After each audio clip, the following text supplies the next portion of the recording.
Mukunda jewellers వారి Purvi gold and diamonds November 1న KPHB లో ఘనంగా ప్రారంభం. ఓపెనింగ్ ఆఫర్ గా ప్రతి 3 లక్షల కొనుగోలుకు ఒక బంగారు నాణెం ఉచితంగా పొందండి. వైసీపీ అధినేత మాజీ సీఎం జగన్ జెన్జీ అంటూ విద్యార్థులను ఉద్దేశించి చేసిన వ్యాఖ్యలపై రాజకీయ వర్గాల్లో ఆసక్తికర చర్చ సాగుతోంది. విద్యార్థులను వైసీపీ వైపు మళ్లించేందుకు జగన్ వ్యూహాత్మకంగా పావులు కదుపుతున్నారన్న వాదన వినిపిస్తోంది. మంచి రాజకీయ భవిష్యత్కు విద్యార్థి దశలోనే బీజం పడుతుందని జగన్ వ్యాఖ్యానించడం వెనుక పక్కా వ్యూహం ఉంటుందన్న చర్చ సాగుతోంది.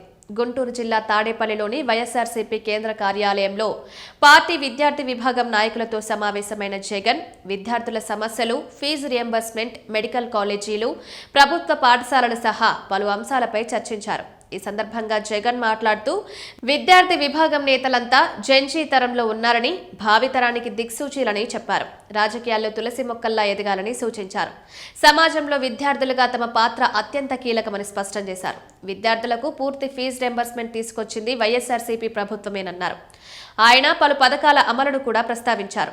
విద్యా దీవెన ఒకే ఒక్క పథకం కింద 12,609 కోట్ల రూపాయలు ఇచ్చామన్నారు.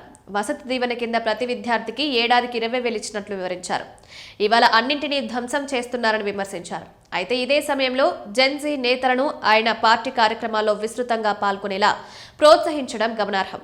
వచ్చే ఎన్నికలకు సంబంధించి విద్యార్థి విభాగం పాత్రను మరింత పెంచే వ్యూహం ఉన్నట్టు కనిపిస్తోంది.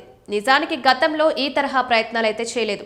కానీ రానున్న ఎన్నికలను దృష్టిలో పెట్టుకుని జెన్జీ పాత్రను పెంచేలా, ప్రోత్సహించేలా అడుగులు వేస్తున్నారనేది విశ్లేషకుల అభిప్రాయం. ఇదిలా ఉంటే విశాఖ వైసీపీ విద్యార్థి విభాగం అధ్యక్షుడు కొండారెడ్డి డ్రగ్స్ రవాణా కేసులో చిక్కుకున్న విషయం తెలిసిందే.